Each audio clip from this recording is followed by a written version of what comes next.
O Senhor esteja convosco. Ele está no meio de nós. Proclamação do Evangelho de Jesus Cristo segundo João. Glória a vós, Senhor. Naquele tempo disse Jesus a seus discípulos: Se me amais, guardareis os meus mandamentos, e eu rogarei ao Pai, ele vos dará um outro defensor, para que permaneça sempre convosco. Se alguém me ama, guardará a minha palavra, e meu Pai o amará. E nós viremos e faremos nele a nossa morada. Quem não me ama não guarda a minha palavra. E a palavra que escutais não é minha, mas do Pai que me enviou. Isso é o que vos disse enquanto estava convosco. Mas o defensor, o Espírito Santo, que o Pai enviará em meu nome, ele vos ensinará tudo e vos recordará tudo o que eu vos tenho dito. Palavra da salvação. Glória a vós, Senhor.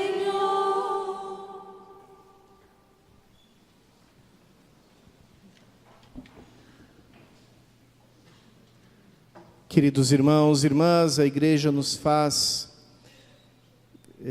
ter diante dos nossos olhos o momento da vinda do Espírito Santo sobre os apóstolos, reunidos naquele mesmo lugar onde Jesus celebrou a última ceia com eles. Ali estavam os apóstolos, estava também Maria, e ali o Espírito Santo desceu sobre eles, dando início ao tempo que nós vivemos hoje, ou seja, o tempo da igreja. A festa de Pentecostes, muitas vezes ela é comparada com o episódio bíblico da Torre de Babel. O que tem a ver Pentecostes com a Torre de Babel? Tem a ver porque um é exatamente o contrário do outro. Na Torre de Babel, ela foi construída, ou tentaram construir ela, por duas razões, segundo o texto do Gênesis. A primeira é que os homens, com as próprias mãos, com o próprio esforço, com o próprio conhecimento, com a própria ciência e com a grande descoberta tecnológica que eles tinham feito naquela época, que era o tijolo, ou seja, a possibilidade de você cozinhar o barro e ele se tornar tão duro como a pedra. Então eles disseram: bom, agora que a gente tem o tijolo, nada mais nos detém, né? Nos tornamos todo-poderosos, né? Nos tornamos onipotentes. Então ali acontece, no momento da Torre de Babel, de forma coletiva, de forma como povo, como sociedade, aquilo que tinha acontecido com Adão e Eva, né, o desejo de ser como Deus. Então, o povo diz: vamos construir uma torre que nos leve até o céu. E depois tem uma outra finalidade: vamos tornar o nosso nome célebre por toda a terra. Quer dizer, vamos deixar gravado na história que nós nos tornamos um único povo, unido pelas nossas próprias forças. No fundo de todo o intento humano, no fundo de toda a utopia humana, no fundo de toda a ideologia humana, sempre existe a Torre de Babel. Quer dizer, vamos construir uma coisa com as nossas próprias mãos. Vamos subir até o céu, até o trono de Deus, usando os nossos próprios esforços, usando a nossa própria inteligência, a luz da nossa razão. E a nossa esperteza, a nossa tecnologia, né? Então, o que aconteceu? O intento falhou, os dois objetivos que existiam ali, de ligar o homem com Deus e de criar uma grande fraternidade universal, os dois falharam. A torre de Babel ficou sem construir, porque os homens não se entendiam mais, cada um falava uma língua diferente da outra, e aí a diferença de línguas fez com que os seres humanos não se entendessem mais e tivessem que se espalhar pela terra. Assim conta o relato do Gênesis. E aqui em Pentecostes acontece justo o contrário. Ao invés de construir uma ponte da terra até o céu com as nossas próprias mãos, nós nos reunimos para orar, para pedir que venha lá de cima, que venha lá do alto como um dom, como um presente livre e amoroso de Deus, o Espírito Santo. Então, ao invés de ser esse intento de baixo para cima, vem o dom de cima para baixo, o dom de Deus que vem do alto e vem até nós. E depois, essa união e esse entendimento entre todos os seres humanos, essa comunhão, também vem como um dom.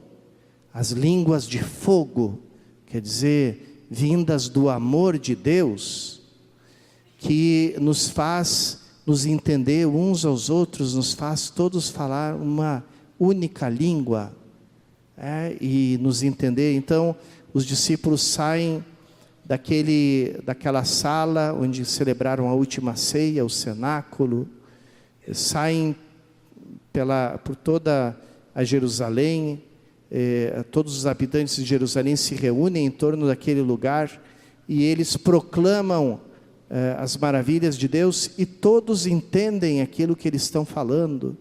Cada pessoa de uma língua diferente, de um povo diferente, consegue entender, porque o Espírito Santo é aquele que traz a unidade, porque é o Espírito do amor, o Espírito da comunhão, o Espírito que brota do coração do Pai e do Filho. Então, ele faz a comunhão, aquilo que nós, pela nossa própria força, não conseguimos fazer, o Espírito Santo realiza em nós.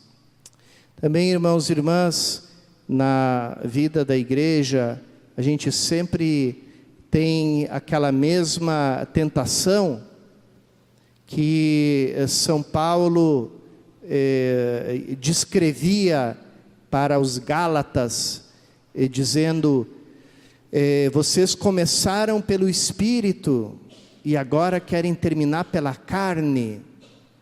Por quê? Porque os Gálatas tinham recebido o Espírito Santo, receberam o batismo, receberam o Espírito Santo, e ali na comunidade dos Gálatas se manifestaram os dons do Espírito Santo. Mas depois vieram alguns cristãos vindos do judaísmo e disseram: não, vocês, não basta isso aí que vocês receberam, vocês têm também que seguir as prescrições da lei judaica, senão vocês não vão se salvar. E eles deram ouvidos àquela mensagem e disseram: bom, então nós temos que também entrar no judaísmo e seguir todos aqueles preceitos judaicos sobre alimentação, sobre limpeza, sobre tantas coisas. Cada aspecto da vida era regulado. Então, vamos seguir a lei e não nos deixar conduzir pelo Espírito. E São Paulo diz: está tudo errado. Vocês receberam o Espírito Santo, vocês não precisam mais da lei. A lei servia para conduzir as pessoas ao Espírito Santo, mas quando vem o Espírito Santo, ele inscreve a lei de Deus dentro do teu coração, de maneira que você só precisa escutar o Espírito Santo para saber aquilo que Deus quer de ti. Essa tentação, irmãos e irmãs, de começar pelo Espírito e terminar pela carne, é uma tentação constante.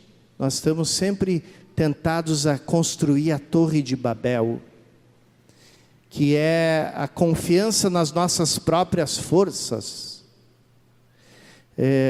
Como nas nossas comunidades tem tão pouca oração e tanta atividade, como nas nossas comunidades tem tão pouca adoração e tão pouca contemplação, tão pouco silêncio e tanta pastoral, e tanta reunião, e tanta organização, e tanta agitação para cima e para baixo?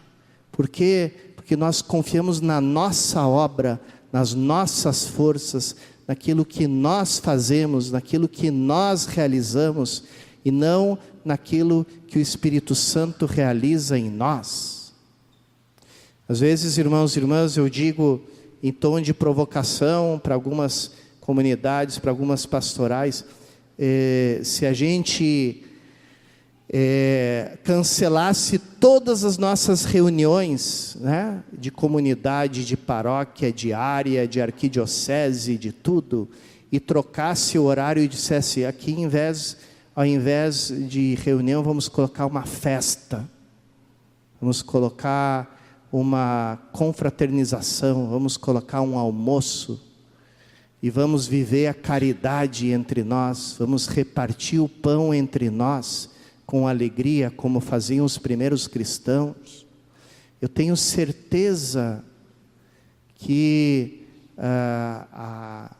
o anúncio do Evangelho seria muito mais eficaz, que a gente iria muito mais longe, se a gente, ao invés de se reunir tanto, a gente botasse o joelho no chão e rezasse.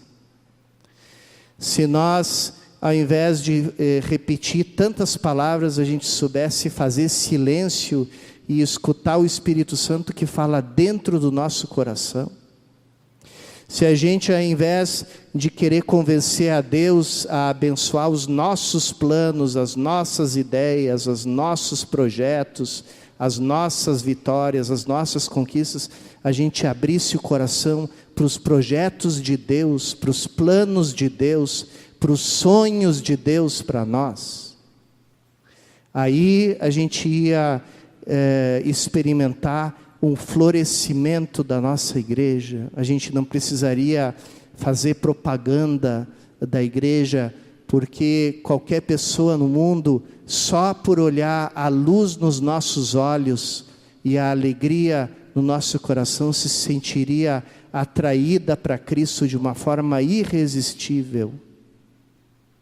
Mas nós, irmãos e irmãs, que começamos pelo Espírito Santo, terminamos na carne, ou seja, terminamos na nossa própria obra. Começamos a fazer de novo os nossos tijolinhos da Torre de Babel, para erguer uma torre da terra ao céu com as nossas próprias forças. Que esse Pentecostes, irmãos e irmãs, abra o nosso coração para a ação do Espírito Santo, tire do nosso coração a confiança nas nossas próprias obras, e coloque toda a nossa confiança na graça, no amor, na misericórdia de Deus, que se derrama sobre nós no Espírito Santo que Ele nos deu. E que essa igreja, que essa comunidade, que essa paróquia, inundada pelo fogo do Espírito Santo, se incendeie no amor de Deus e dê ao mundo o testemunho da luz de Cristo. Peçamos tudo isso nessa Eucaristia que vamos receber.